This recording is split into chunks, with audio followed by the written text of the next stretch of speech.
പക്ഷെ എന്നെ സംബന്ധിച്ചിട്ട് ഇത് തിയേറ്ററിൽ സക്സസ് ആവുക എന്നുള്ളതിനേക്കാളും എൻ്റെ ഹസ്ബൻഡ് ഏറ്റവും വലിയ സ്വപ്നമായത്. അപ്പോൾ മനുവിന് വേണ്ടി എനിക്ക് ആകെ ചെയ്യാൻ പറ്റുന്ന കാര്യം ഇപ്പോൾ ഇത് മാത്രമേ ഉള്ളൂ. അത് ഞാൻ മാത്രമല്ല, ഏതൊരു വൈഫാണെങ്കിലും അവരുടെ ഹസ്ബൻഡിന് വേണ്ടിയിട്ട് ഇത് തന്നെയായിരിക്കും മേ ബി സ്റ്റാൻഡ് ചെയ്യുക. ആ സെയിം ഇത് തന്നെ ഞാൻ ചെയ്യുന്നുള്ളൂ. ഇപ്പം മനുവിൻ്റെ ഈ ഫിലിം ഇൻഡസ്ട്രിയിലെ ഈ യാത്രയിൽ, മനുവിൻ്റെ ഈ നാൻസി റാണിയുടെ യാത്ര തുടക്കം മുതൽ വിറ്റ്നസ് ചെയ്ത ഒരാളാണ് ഞങ്ങൾ ഷൂട്ട് തുടങ്ങിയത് 2020 ഫെബ്രുവരിയിൽ.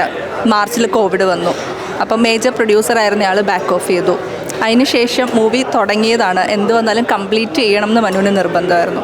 അങ്ങനെയാണ് ഞാൻ ഇതിലേക്ക് പ്രൊഡക്ഷനിൽ ഫണ്ട് ചെയ്ത് തുടങ്ങിയത്. ബട്ട് വേറെ ഒന്നിലും ഞാൻ ഇൻവോൾവ് ഒന്നും ആയിരുന്നില്ല.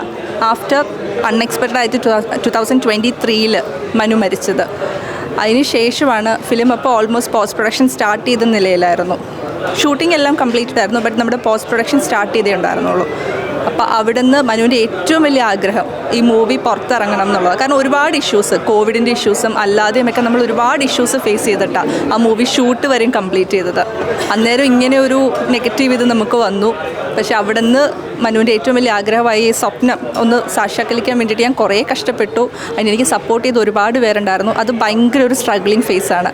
2 years അതിനിപ്പോൾ എടുത്തത് എനിക്ക് ആ മൂവി ഒന്ന് തിയേറ്റർ വരെ എത്തിക്കുക എന്നുള്ളത്. ഇത് വിജയിക്കോ ഇല്ലയോ, കാരണം 5 വർഷം മുമ്പുള്ളൊരു ത്രെഡ് അത് ഡെവലപ്പ് ചെയ്ത് ഈ ഷൂട്ട് ചെയ്ത് വെച്ചതും ഇതുമെല്ലാമാണ്. പക്ഷെ എന്നെ സംബന്ധിച്ചിട്ട് ഇത് തിയേറ്ററിൽ സക്സസ് ആവുക എന്നുള്ളതിനേക്കാളും എൻ്റെ ഹസ്ബൻഡ് ഏറ്റവും വലിയ സ്വപ്നമായത്. അപ്പോൾ മനുവിന് വേണ്ടി എനിക്ക് ആകെ ചെയ്യാൻ പറ്റുന്ന കാര്യം ഇപ്പോൾ ഇത് മാത്രമേ ഉള്ളൂ. അത് ഞാൻ മാത്രമല്ല, ഏതൊരു വൈഫാണെങ്കിലും അവരുടെ ഹസ്ബൻഡിന് വേണ്ടിയിട്ട് ഇത് തന്നെയായിരിക്കും മേ ബി സ്റ്റാൻഡ് ചെയ്യുക. ആ സെയിം ഇത് തന്നെ ഞാൻ ചെയ്യുന്നുള്ളൂ ഇപ്പം.